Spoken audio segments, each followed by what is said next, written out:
Anderson! He's back! He's back! I'm back! You got the job! You got the job!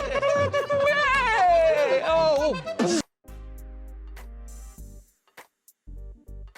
Even in the era of peak TV, it's hard to find a better show than Stranger Things. Audiences have been hooked ever since Netflix first transported us to the fantasy town of Hawkins, Indiana, back in 2016. The show has everything: kids with superpowers, Demogorgon, and an upside-down world. And while there's a lot to keep track of, there are behind-the-scene moments we must know about to get the true essence of Stranger Things. From the props of the 80s to the iconic fan flip, let's have a look at some Stranger Things shocking looks behind the scenes. Number 10. The props are actually old. One of the reasons Netflix series Stranger Things has gotten so much buzz is because of its pitch-perfect portrayal of early 1980s America. The props transport you back in time and take you into the lives of a group of kids living in the imaginary town of Hawkins, Indiana. To make the Stranger Things set real, you need to get the correct props, or else the feeling just isn't the same, right? For many 80s boomers, the props are very much real, and many of them aren't even available for now. Linda Reese is a prop master, and she was tasked with finding all the right items to set the scene. Some of the actual props with her to show us, so those who have kind of fallen in love with this series, if I know there's quite a few people, will just go nuts for it, I think. Linda scoured eBay, flea markets, prop rentals, and estate sales in Georgia on a budget of $220,000 to find the perfect props for the show. She searched and found everything herself, from candies and Jonathan's Pentax SLR to old boombox and the iconic yellow wall phone. Number 9. The Nosebleed. With her shaved head and love of Eggo waffles, Eleven is one of the most popular characters on Stranger Things. Another trademark of Eleven is the fact that she gets nosebleeds whenever she uses her powers.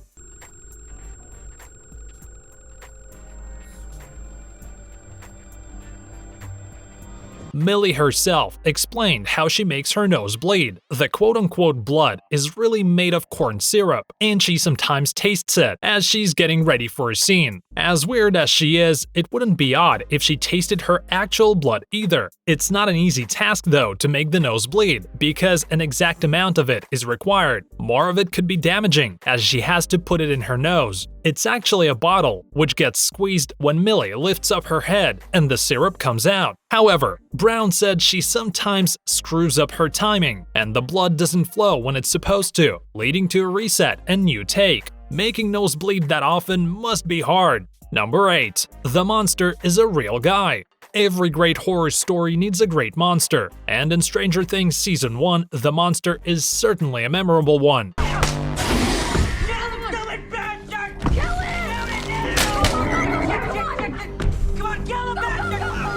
With its petal-like head that opens up into a massive mouth, the show's main villain has been compared to everything from an alien xenomorph to a creature ripped out of a disturbed kid's worst nightmare. And it's fittingly called the Demogorgon by Mike and the gang. You must be thinking, this is the wonders of CGI. But the surprising fact is that the creature was partially brought to life the old-school way. An actual human wore the Demogorgon costume and was covered in green cloth. That man was Mark Steger, credited as the monster in the first season of the show. He's well known for bringing weird but fascinating creatures back to life. He has worked in films like Men in Black 2, I Am Legend, World War Z. Number 7. The Void.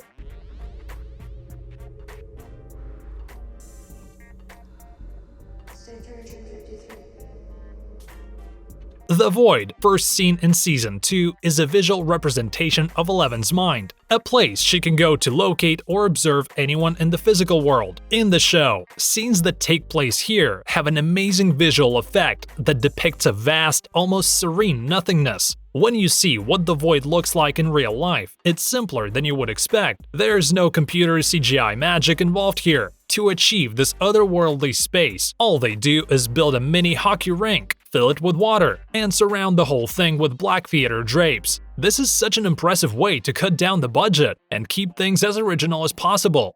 Number 6. Funny Mind Flayer. If it's Stranger Things, you bet your butt there's gonna be some kind of big old monster terrorizing the young citizens of Hawkins, Indiana. Even though the show gave us a pretty scary monster in Season 1, the Demogorgon, Season 2 just went way over the top to create the biggest and scariest monster ever. The Mind Flayer was arguably one of the most terrifying monsters introduced in the show. This shape, I saw it on the videotape from Halloween night. It's the same shape as your drawing. And even worse, was fairly gruesome to look at. He can control not only humans, but also monsters in the show. Considering just how gross it looked, you must have wondered if the monster was played by an actor or was computer generated. Well, it was both. As it turns out, the actual Mind Flayer is a guy in an Elmo-level red bodysuit and a shiny silver helmet that would put any monster in the series to shame. This tells us how great the Stranger Things actors are. I don't know about you, but being able to act like you're encountering the grossest, most terrifying, otherworldly creature when it's actually just a dude with a red swimsuit costume and a shiny helmet can be easy. Number 5. The walkie-talkies worked. Who are you there?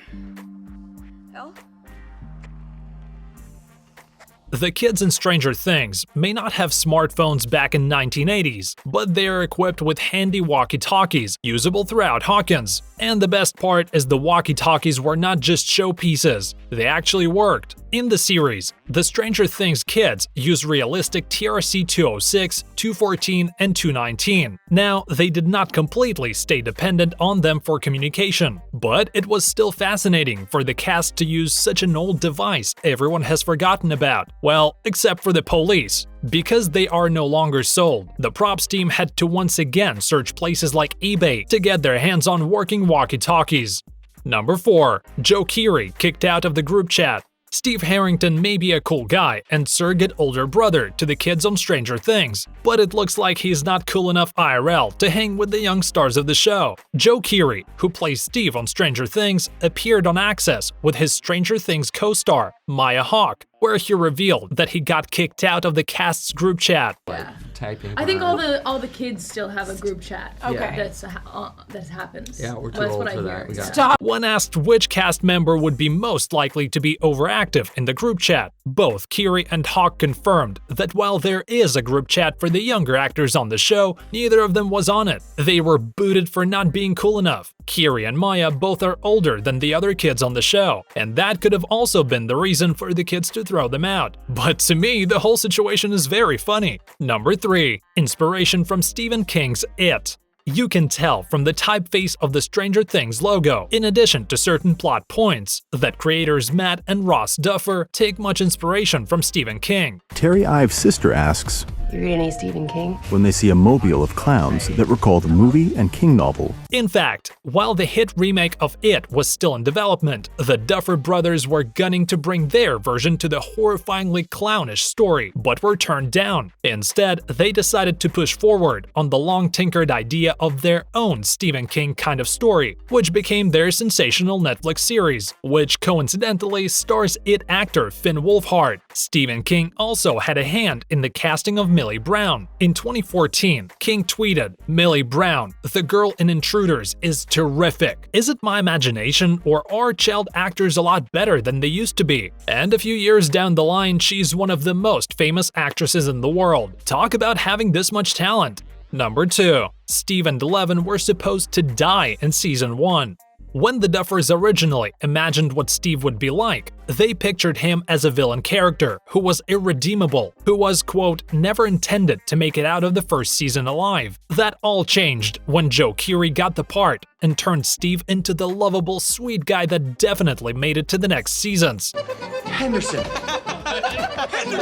He's back! He's back! I'm back. You got the job. You got the job! And stole the show too. Eleven was also supposed to sacrifice herself to save her friends and not come back. But once they realized that the show was a hit and could potentially have more seasons, they just could not kill off Eleven, as the show would not have made sense. That's when they realized how important Millie's character was. I am just glad both survived. Number 1. Van Flip Scene. Last but not least, we have the icon van flip scene. In the 7th episode of the season, the crew on bikes is being chased by a bunch of vans. Every part of the scene was authentic, except for one. The scene was, the van flipped before almost crashing in kids coming that way. The production staff used actual explosives to make the huge van flip over in the air.